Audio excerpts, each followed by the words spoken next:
Good morning. Good morning. Happy Friday. It's April 19th. April is almost over. It's a little bit past the halfway mark. It's like these months just fly by. I'm telling you. Good morning. So I just want to show off this. My son gave me this one year for my birthday. And it holds a whole bottle of wine, but it also holds a protein shake and a large cup of coffee. So I can have my energy drink. If you take a chocolate protein shake and coffee together, it's a pretty good combination. So what are we doing today, Tina? We are talking about outsourcing for help with Amazon and what outsourcing can look like and the different kinds of things you can outsource. Most everybody already knows you can outsource a VA to help you find leads and to do retail arbitrage for you. It can be great for new sellers who don't know what to sell or what they can sell. It can be great for intermediate and advanced sellers because they just don't have time. And I think that should be the smallest part of what we cover. Even me just mentioning it could be good enough, but because that's the one that everybody knows. Everyone knows you can get a VA to help you find leads. But what else can you outsource, and what does outsourcing look like? Because that can be very different for everybody, and what your needs are going to be different. Well, I wanted to talk about VAs for just 2 seconds, because Yes. when I was looking for a VA, I was like, I don't know where to begin. And there's a ton of free, good information. There's a lot of ebooks out there. I think I paid $5 for one ebook on how to hire a VA, where to look, how to vet them, what kind of things. And if you're watching this and you're like, I'm thinking about hiring a VA for Amazon business, here's the things you're going to need to research, like where to find them, like a reputable source. I would suggest Facebook. Sometimes if you go into some of the big groups and say, I'm looking for a VA to do whatever, they are part of a lot of the Facebook groups out there for Amazon stuff. There's Upwork and Fiverr. There's word of mouth. If, Tina and I have a few people that we know that may have contacts. So just ask around or go through Upwork or Fiverr. Going through those kind of saves you a little bit. And then the next thing you need to kind of hone in is on your instructions. How are you going to instruct? A lot of times videos are really good. And I use Loom all the time for my videos. Do you use Loom too? Yeah, I've used Loom. The free version gives you, I think, up to 10 minutes per video. Oh, was it 5 minutes? I knew it's a short video, but you never need more than that, really. And if you do, you can make a second follow-up video on a task. It only lets you store and house so many videos.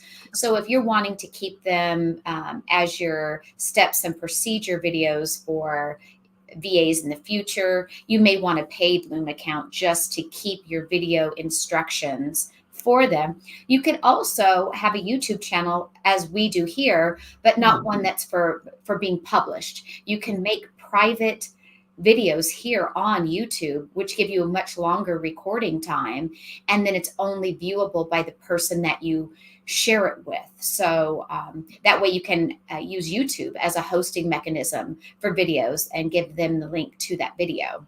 Right. Then the next thing I would say researching is your communication. I've done WhatsApp, we've done Messenger, Facebook Messenger, just on a Google Sheet, how they're going to message back and forth. And my preference is Google Sheet, because I could say, this is what we're working on this week. And then they can say completed, mark it off as they go, or log their time or whatever on a Google Sheet. So that way it's not messaged back and forth. It's kind of nice and tidy. And then last, learning the differences between what countries you're going to be hiring from and what that entails and what is expected. If you're going to hire a US VA, you're going to pay a lot more, but their knowledge of the English language and expectations might be a little bit higher than in the Philippines. In other countries, you have things like rolling blackouts constantly, internet doesn't work, typhoons coming through. You have the 13th month that you need to know that you got to pay for that. And so, you have your payment per hour is going to be less. And we could talk about that too. You could either pay per project or pay per hour, Depends on how you want to hire out for that. We've done both. So keep all that in mind. It's not hard to go and find all these answers and then figure out what you want to do and what you should be paying for in terms of workload for basic account management versus something that's a little bit higher up. And then I think that's all I had to say about that. That's it for that. Well, there's contracts. You could do contracts, and you could do something that logs their screen time. There's apps to like physically record their stuff if you don't trust them or you're on like trial base. But yeah, I have not gone that far. We've had really good VAs in the past. And then one of the other things is, I know most of our audience are more intermediate to advanced sellers. I'm sure some newer sellers jump on and watch us from time to time or run across our videos. But another topic is purchasing courses. Do you need one? And if you are an intermediate or advanced seller, do you need courses? There are more courses out there than I even know about or realize, because of course I'm not in the market for looking for a course. But because I do help clients one-on-one, a lot of people come to me that have taken these various courses that are out there. And how do you know if a course is good or worth it? And some are really expensive. I mean, just so expensive, which brings me to course versus what you can get for free on YouTube or for free in Facebook groups that are filled with Amazon sellers, because a Facebook group is for Amazon sellers. Some people want those step-by-step instructions. Some people want to learn by watching videos, whether they're free or in a course. Sometimes when they're in a course, it's nice because it's structured, step 1, 2, and 3. Where on YouTube, you're kind of figuring it out on your own, and then you start searching for the topic or the problem that you want to troubleshoot, right? So you're kind of piecemealing your own education. Or when you hire somebody one-on-one, it's for the person who really needs that hand holding. And how much should you invest? Well, how much is too much? What these are the things that can be confusing for people that are needing something. I have sat through a few courses, and I would say that almost all of them, 99% of the information can be out there free, but it's finding out how to do that. And if you don't know where to look, you're kind of like, well, I need somebody to tell me where to look. Yeah. And outline that. So courses can be good. They can be not good. I'm always trying to learn things and listen to podcasts and stuff on various topics.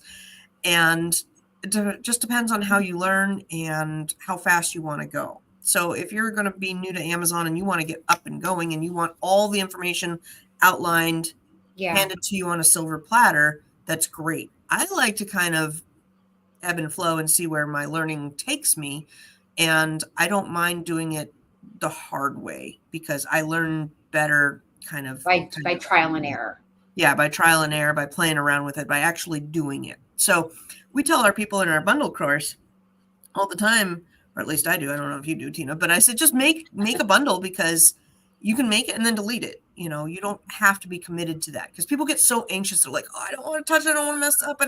They get this whole paralysis about doing it. I'm like, just do a dummy one. They're like, what do you mean? I'm like, just make what up ever and make the list. It doesn't mean it has to be for sale. I know some people, right, they get scared of, well, what if my account gets shut down? What if I get deactivated? What if I get a violation?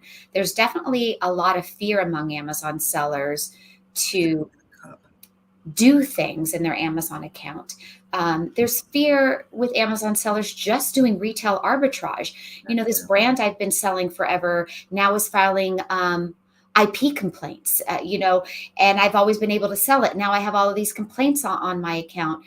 A lot of us Amazon sellers do live in a certain state of fear on a regular basis because of changes and rules and your accounts getting flagged for things. So this business is not for the weak-minded at all.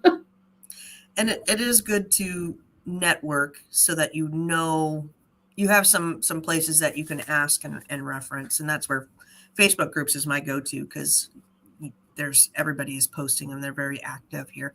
We've got a couple questions that I want to address before we move on. Mary Angela says, hello girls, I like your lives. I would like to know how many active listings you have, and if you no longer buy RA in any store, and do we not sell Adidas, Nike's clothes, and do we shop at Big Lots, Kohl's, etc.? So I have never been big on Adidas or Nike's because my area, every time I find them, they're garbage. Every shoebox has a lid ripped off. Every shoe has been tried on and has scuff marks. Every time I have tried to source Nike and Adidas shoes, it has been garbage in my area. Now I know Reezy Resells lives like 3-4 hours south of me, and he goes, the area that he shops in is where I go to go see my uncles during Thanksgiving time. So I know the area he shops in, and I can see why he does well when he was doing the shoe game. I don't know if he's in that game anymore. I think he quit doing Amazon. Yeah, but then he came back. He had like a comeback. I don't know.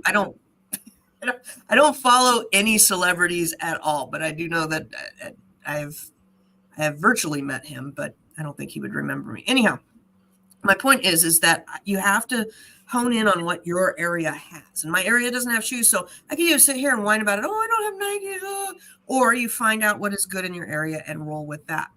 Big Lots, still love it. Kohl's, my Kohl's went to garbage after COVID.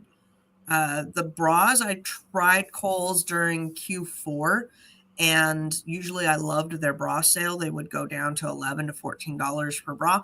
Every Bali bra, Amazon was on the listing already for $14, $15. So Bali went to Amazon, and that was one of my big ones there. Again, I could sit here and cry about it, or we just move on and find bigger and better things. I am sourcing at other stores more so. And I don't want to give out quite exactly where I'm shopping here. And then in terms of, I'll have to look at active listings because I was cleaning up my account last night. I'm trying to get down on listings. And then as far as RA, I still do RA, but mostly for bundles. I would say my account is now 90% bundles and 10% replens of other kinds. And then I manage some accounts, and so does Tina. One of the accounts I manage about 675 SKUs. And then my account, I'll have to look at it here and see how many thingies I got. How many active listings are you around now? Honestly, I don't know. Just like you, because you and I have kind of been on this same journey with our stores, I have deleted a lot of things I no longer plan to sell.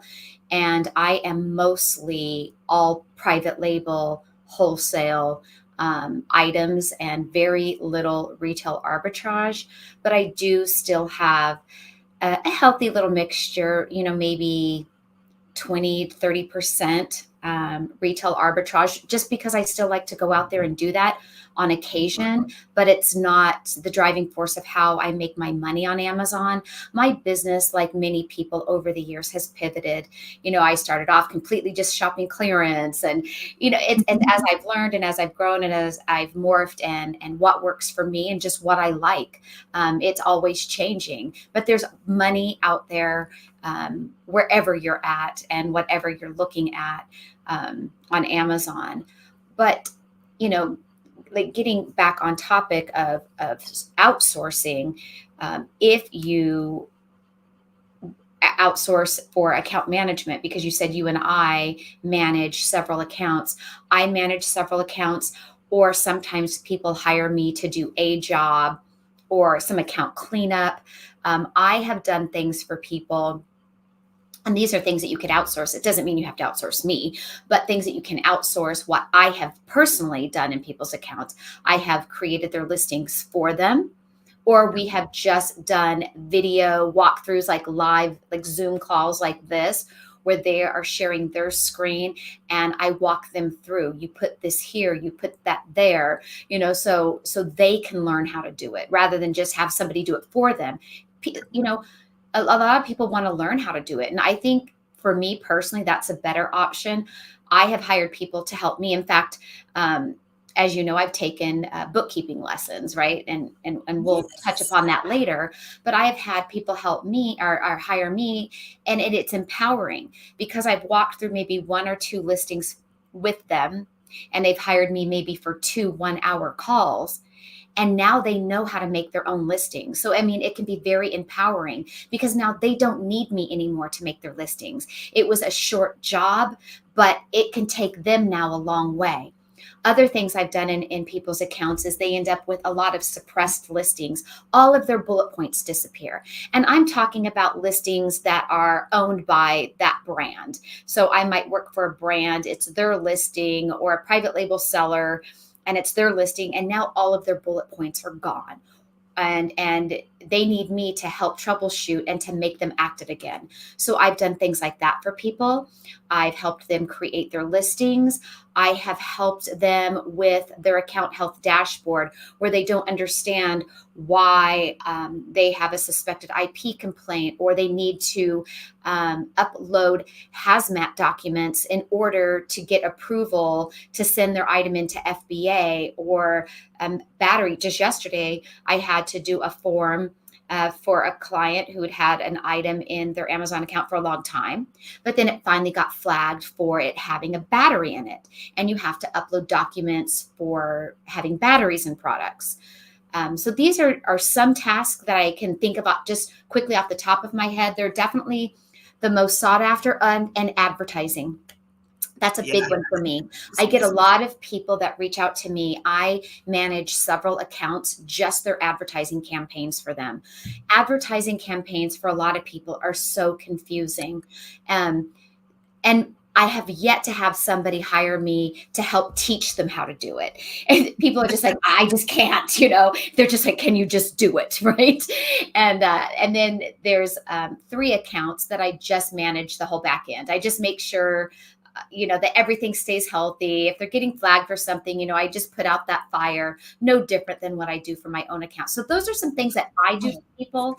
And those are some things that any of you that maybe need help with that could hire somebody to help you with that. Or you could teach your kid, your spouse, maybe teach a family member how to do that task, even if you know how to do it, just to take it off your plate. So those are some ideas. And you would get help like that, just like you would a VA that helps you source for products. You could do it for free by training a family member. You could do it for a low cost by teaching a neighbor's teenager to do it. You could go on to Fiverr, or you could go on to Upwork and find somebody to do these tasks for you, whether it's in the US or out of the US.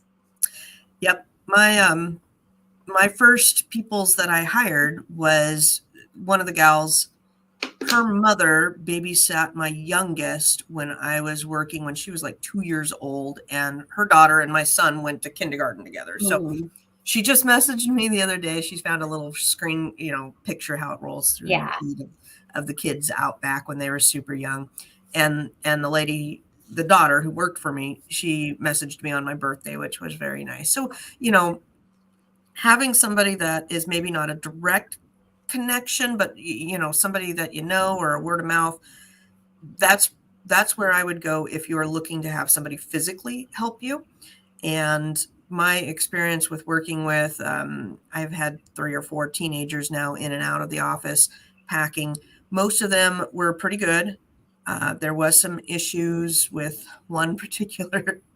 He lasted 2 weeks, and then my last set of ladies got out of hand. But they're teenagers, and you have to realize, just like working with somebody from the Philippines, there's pros and cons. The pros are they're young and usually a little bit more in shape than some of us, so they've got some muscle, but they can be flaky, or their head can be somewhere else when they're packing. So you have to have very detailed instructions and structure on how to do things and map that out.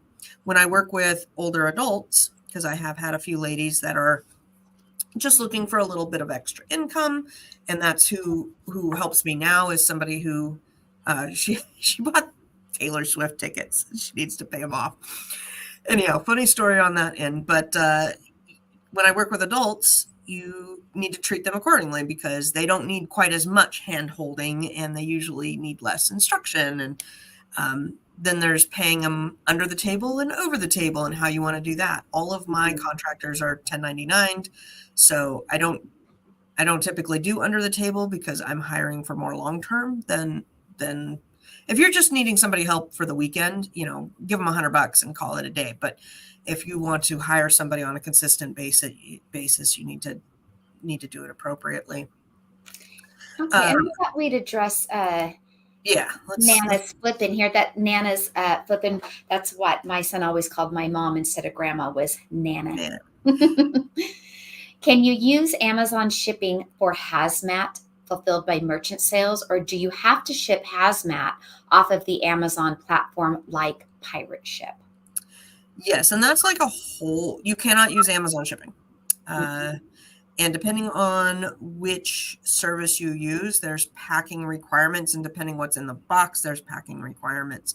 So that's like a whole nother video that could be done. The best thing to do though is to physically go into the UPS store or the USPS, tell them exactly what it is, ask them how they want it shipped.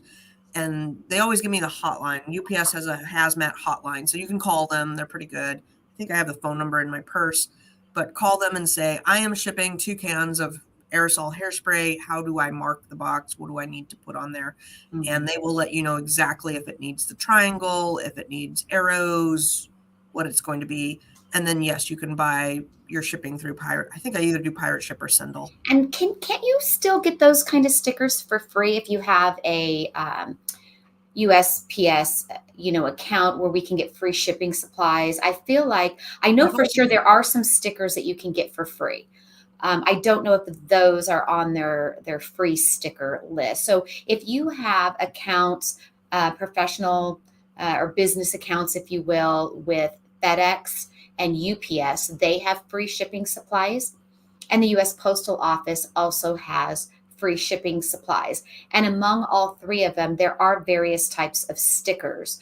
Like my printer that prints out my shipping labels for my Amazon shipments, FBA, or Merchant Fulfilled, eBay, those stickers I get for free.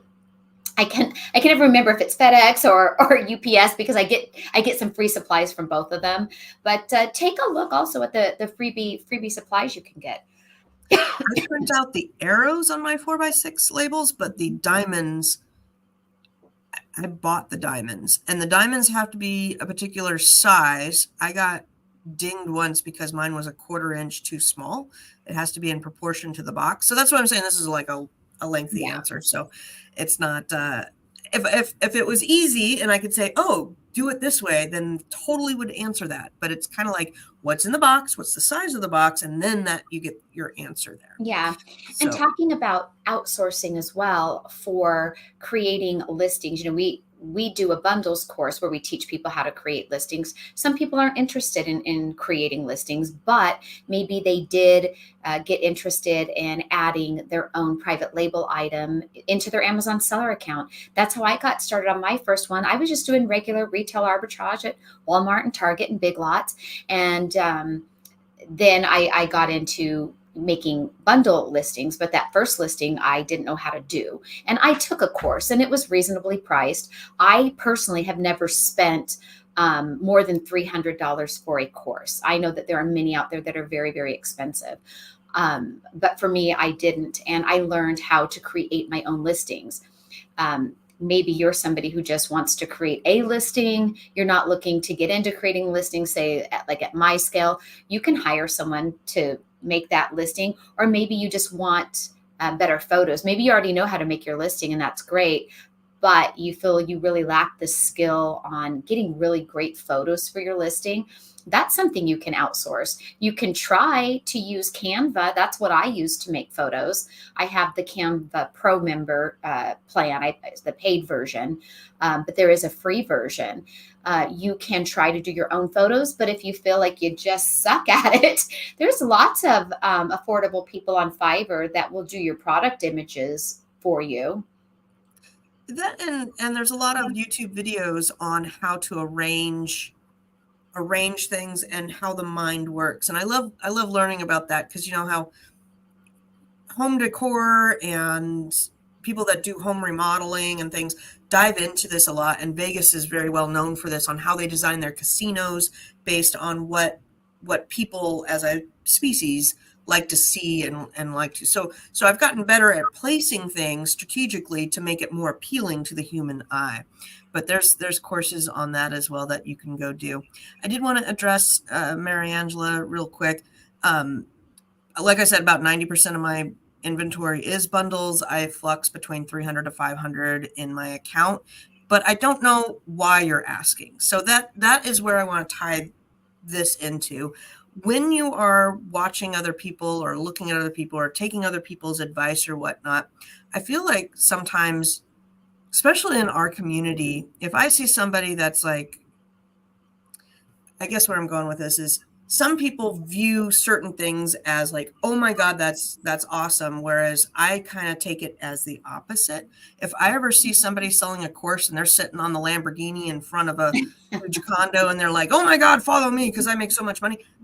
BS. It's total BS. They have rented that Lamborghini for the day. They are not in front of their condo, and it's 99% of the time it's utter BS. So same thing with some of the sellers. I see some sellers that are out there and they're like, oh my God, I just hit up this store and I got 8 billion worth of profit in the cart. And I'm going, no, you didn't. No, you didn't. I've gone and looked at your store. You don't have 8 billion. I know some of the popular YouTubers, Tina and I have trolled their stores, and we're like, wait a minute, this is not your presentation versus what it is, especially with some of the more clickbaity type of things is not it. I mean, I could totally spruce up this back and make it look like I'm super rich and I'm just swimming in the money. But the reality is this is hard work. It's not a get rich quick scheme. Mm-hmm. And anybody that tells you that, you know, you're going to buy this course and make $5,000 a month after your first month is BS. It's utter BS. And I've seen those courses, and most of those courses, I hate to say it, are not.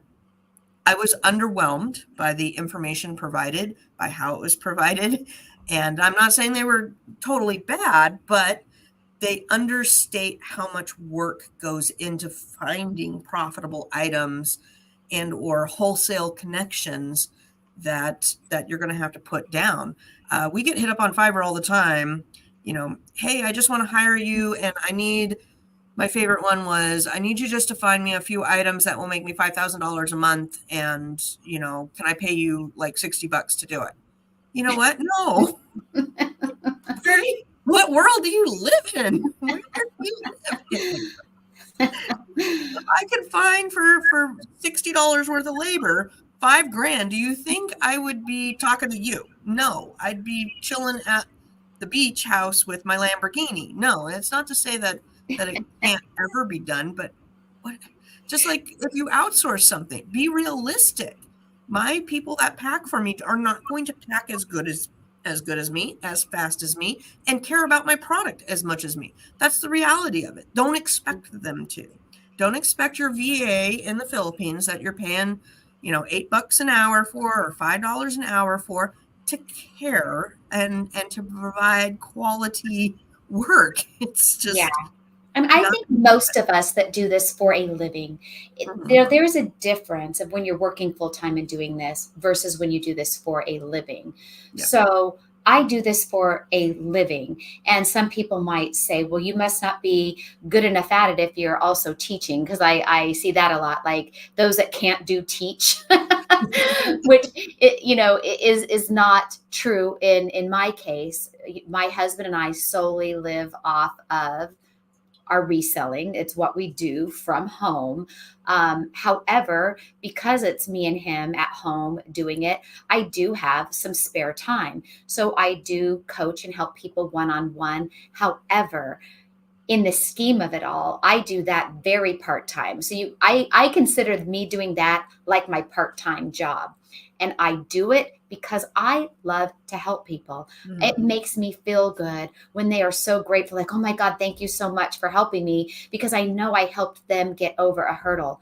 I have been helping people for free for years. And I even liked doing it when I was doing it for free, Yeah. because I knew how it felt, or how frustrated I was when I just needed help. And you would ask, or at least I would ask in Facebook groups, and people would give you conflicting answers, or it would be very Mhm. vague, or it was like, well, go Google it and figure it out yourself. And so sometimes you feel intimidated to even ask a question in a Facebook group, for the Yeah. fear of like the few people that are in there that are just kind of harsh and mean, and and it's like, you're just, I just need a little help, if someone could even call me for 15 minutes, and and that's where it makes it nice, where you can make some Facebook group friends. So that leads me into the idea of having little masterminds.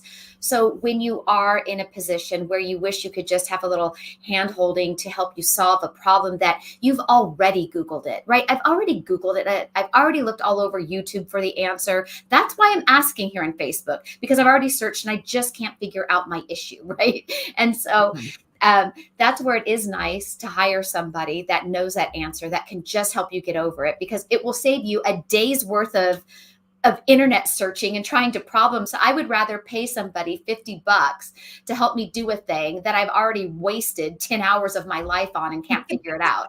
you know or you make friends within Facebook. We do live hangouts like once a month in bundles. We did one yesterday, and how many of us were in there hanging out? Like five girls and one boy that hung out for a while and then left. But through that we make friendships, and in those friendships, it allows you to feel like you can reach out to somebody and say, hey, if you don't mind, do you know how to do, like I've done to you, Lucy, can you help me fix this incredibly hard flat file? I need your help, right?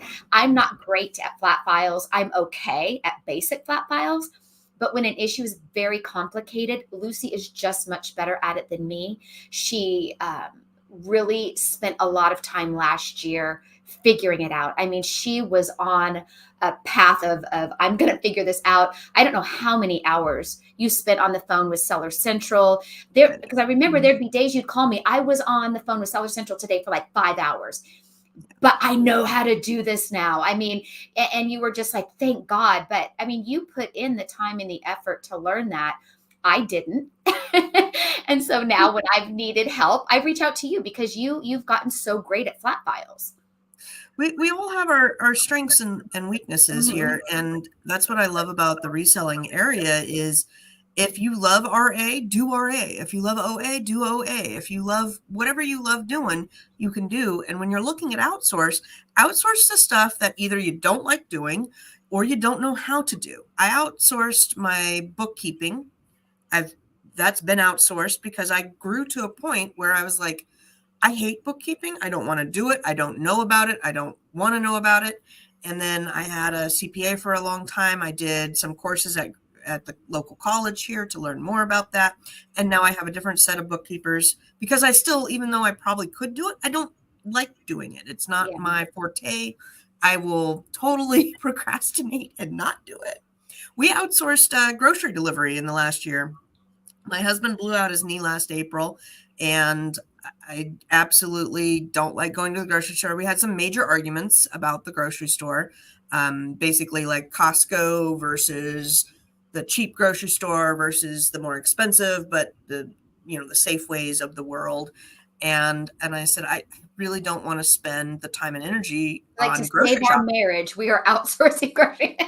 Well, I just said I can't physically go to Costco a lot of the times. Our Costco's are like Disneyland on a sunny day in the summer. It's It's like exhausting to go to Costco. I it's agree. battle. It's battle. Get your war gear on to go to Costco. I said I can't do that. But I mean there's some things that I love getting at the Costco. And then he's like, well, the more nicer poshy stores are expensive. And the cheaper stores, I'm like, why go to the cheap stores? This pack of chicken you bought, I'm throwing it right into the trash because it's expired. You bought expired chicken. So yeah, it was a big argument. So we went to just grocery delivery, and yes, it's a little bit more, but I'm going, every grocery run costs me about an hour, maybe more, especially if I take my children. It's going to cost me an extra $100. an extra 30 minutes if I take any of my family members. And, there's the physically getting it in the cart, then getting it checked out, and then getting it into the thing. And so now you just like to open your front door and there it is. Yeah, and there it is. And that covers 80% of our groceries. Yeah. But, not everybody wants to do that. And some people love going to the grocery store. So outsource, whatever you want or whatever you can. As you're growing, there's a lot of thinking outside the box. I did my taxes myself this year. I knew going into that was going to cost me a ton of time, but it is something I opted not to outsource or have done for me this year to Now, save. can you please share what you normally paid to get your taxes and bookkeeping done prior, and what you paid to actually do it yourself? That was probably a big savings. And do you feel it was worth the time? No. If I broke it down hour per hour, well, maybe. But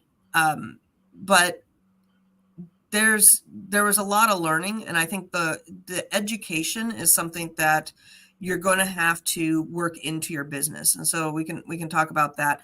Every week, you should be learning something. Whether it's something you want to learn or don't want to learn, whether you're going to outsource it or not outsource it. If you're thinking about hiring a VA, start learning about how to hire a VA now and give yourself some time to learn all the ins and outs on what to look for, how to interview, jot down interview questions, jot down what you want your contract to look like. If you want a contract, jot down how you're going to have a pay structure, because you don't want to go in and just be like, hey, Facebook, I need a VA. And then somebody contacts you and then you're like, I don't know. I don't know what to tell you or ask you to do. Now, back to taxes. Will you do your taxes again yourself next year? Or are you going to go? You are. Okay. So it was worth it enough for you that you will do it again yourself.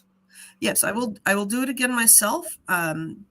Just because the last 5 years that I've used a CPA, all of the data that I am providing them, that is 90% of the work right there is all the data. And then the last bit is just putting all the data in. So I'm going, well, I'm already doing 80% of the work.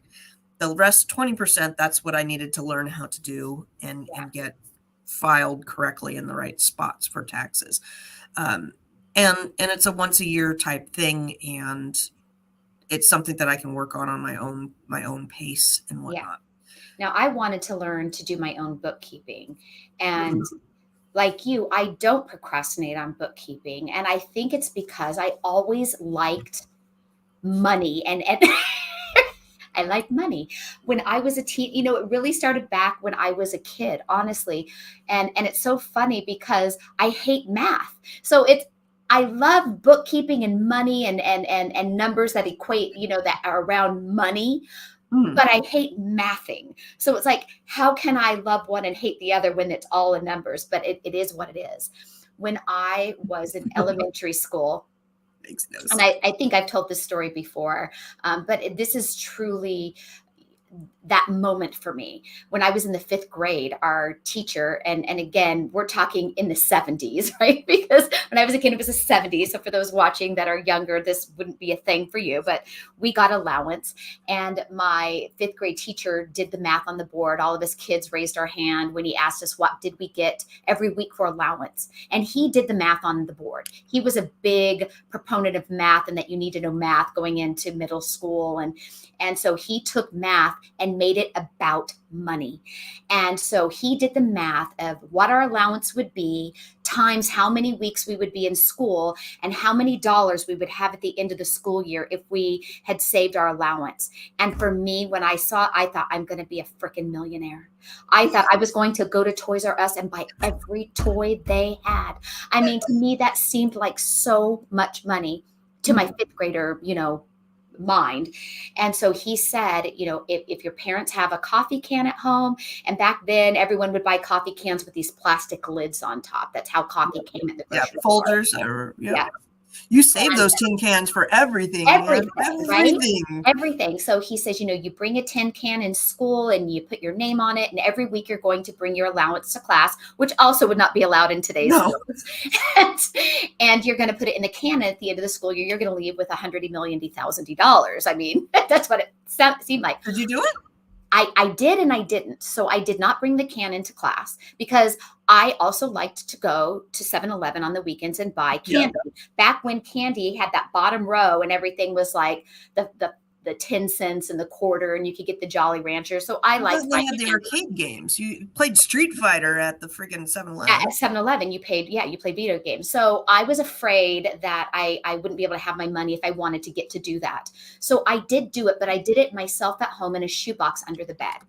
And I became a fiend for gathering this money. It did something in me, like something pivoted in my brain of how I could be rich off of allowance.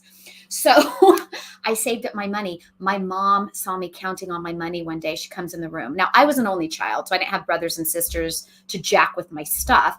And I'm in my room sitting on the floor, and I had, my pile of pennies and nickels, and, I had it all organized in my little crumbly up bills, and I'm counting my money like Duck McScrooge, right? And my mom comes in. She's like, Tina, where did you get all this money? And I was scared, like I was going to be in trouble. Like my mom thought I stole it or something. And I told her what the teacher said and what I had been doing. And she was proud of me. And she said, whatever you save, I will match it. And I was like, holy mother of God. Like, I just like, and so I saved a little over $100. And all I wanted by the end of the school year, because, I had all school year to think about what was I going to buy with my money. And I wanted a 10-speed bicycle because I had the banana seat bike, handlebars with the little horn in the basket. But I was going to junior high school. That's a baby bike. I wanted a cool kid bike. And we went to the store and paid cash for a brand new 10-speed bicycle. And at that young age, not only did I have the reward of saving up the money, I got the satisfaction of buying like something that would seem unattainable for a child to have enough money to go buy their own bicycle. And that did something in me. And ever since then, I loved the idea of working and saving money and having money to buy things and to have things. And I've always loved it. I'm not selfish. I'm not greedy. I'm very giving, but I love making money. I love what I can do with it. I love the possibility of what money gives us. And so, when you have that first apartment and you look at your friend's apartment that's bigger and cooler than yours, you think, man, I can't wait till I can have an apartment like that. And then it turns into the house and the bigger house and the nicer car. And right, we're always wanting more. And it's like we work to get more. And when we achieve more, it's the satisfaction that it gives us, that pat on our own back, like I did that, I worked for it. It's that satisfaction.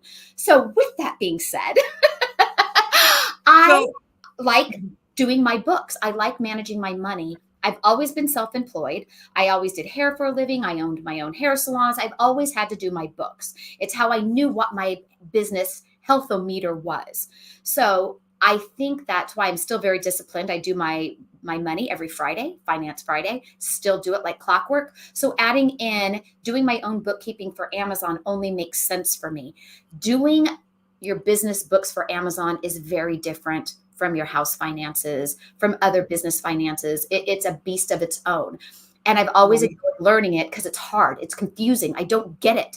But at the same time, I'm like, how much am I really profiting? Am I profiting what Inventory Lab says? Or am I not because of these fees? Like there's always this area that's confusing to me.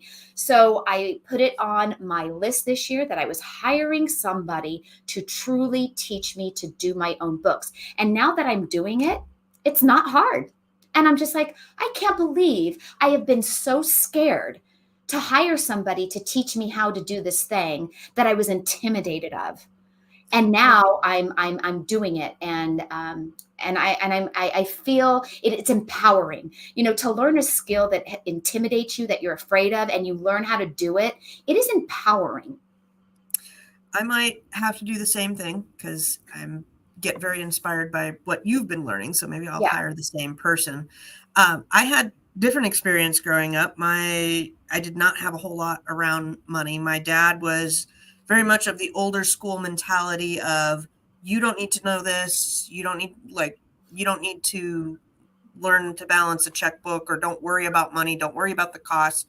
they were very private about all of their affairs and everything surrounding money. So I got out into the real world, but learning that stuff about you, there's a lot of things. One, learning how to forgive your parents for what they didn't give you in life and realize that they were growing up at the same time they were raising you. That was a big lesson. Mm-hmm. And then learning all of my mentality around money has been a big one. So Mike Michalowicz has helped a lot. And there's just a lot of books that I could reference here on how to kind of overcome I see that. there's emotion. You have a lot of emotion behind that. Yes. I love that you're Because just. Nate mentions his dad, and I still miss my dad a lot. I know. Thank you for being raw and real live in front of everybody, because, I'm sure that resonates with people. Of course, excuse yourself, and over here for a minute. life can be raw and real, and learning how to function as adults, for what our parents teach us, for what we can take into the world.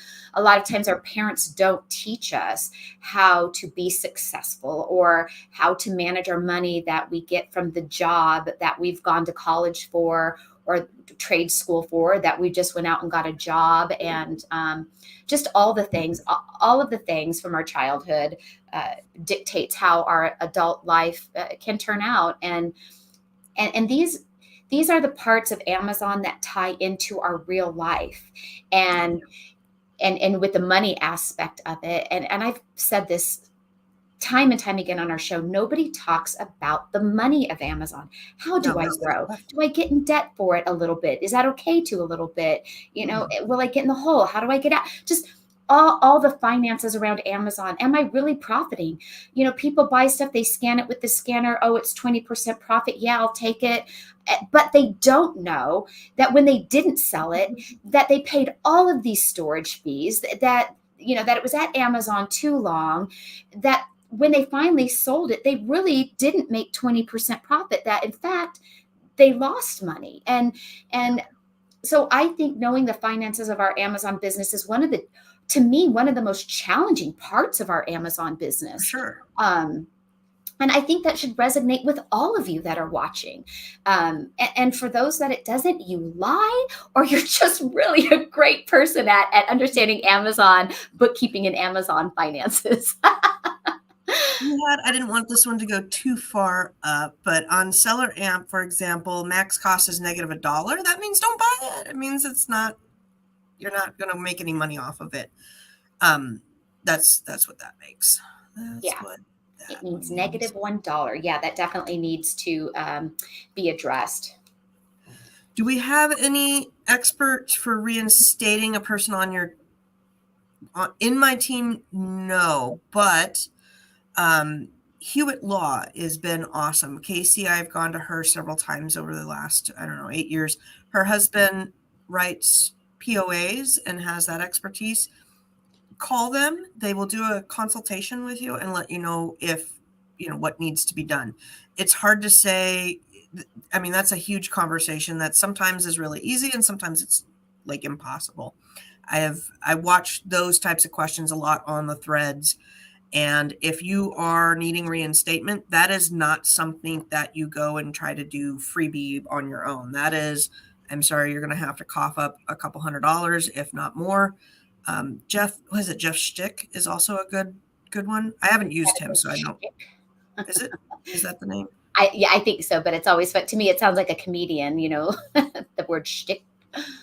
But that is a good question and when you hear these things and you're like, okay, Hewitt Law, Jeff Stick, have a little note place where you write down things for when you might need them, because you might be going, oh, I don't need a lawyer right now, but in 2 weeks you might need it. And then you're going to be like, oh shoot, I listened to something. And what was that? I do that all the time with software, with websites, with possible wholesalers, with any sort of connection, because I'm building that network out for myself and for when I get questions. So, I can give you 2 lawyer questions and tell you need a lawyer. And they will usually do a free consultation. So have all your ducks in a row and be very honest with them. Yeah. This is not the time to try to skirt around. If you were drop shipping illegally, or well, Amazon illegal. If you were drop shipping, let them know. I was drop shipping. I messed up. What are the chances of getting reinstated? Yeah, because it doesn't help if you're not telling the truth. I mean, it's not going to Exactly. help them help you in your case.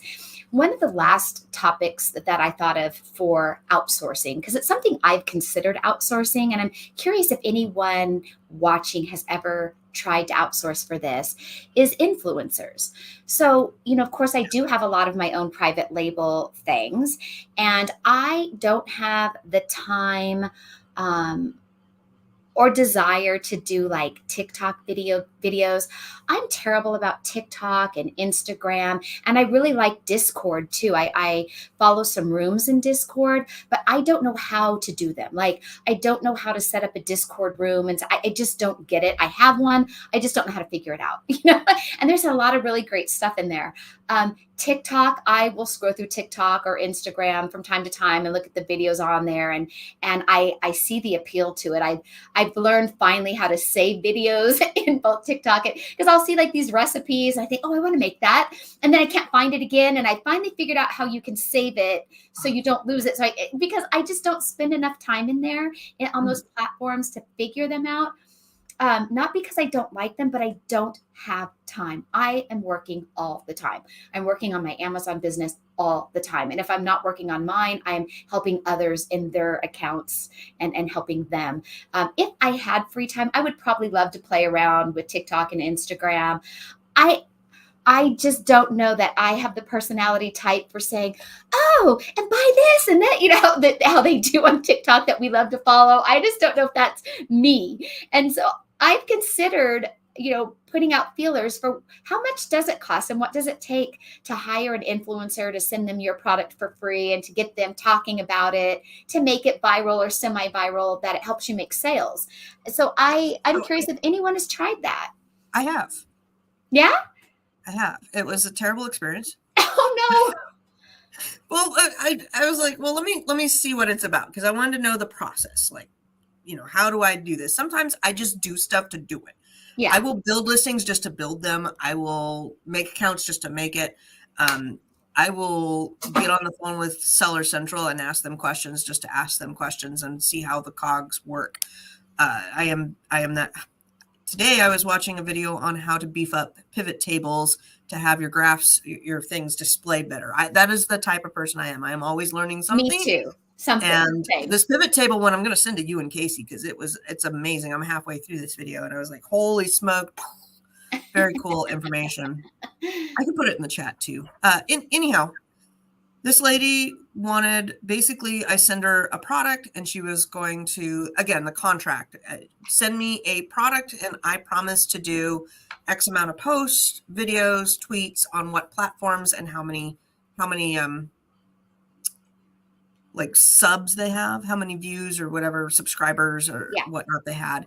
And she reached out to me first. And she was like, I'm an influencer. First, she had a little less than 5,000 followers on Instagram. And I'm going, I have more followers than you. And I don't call myself an influencer at all, but interesting. So I sent her a mug. And, it didn't cost me much of anything. We're talking about a $10, $15 between shipping and the mug price. Yeah. It was back when I was doing private label mug type things.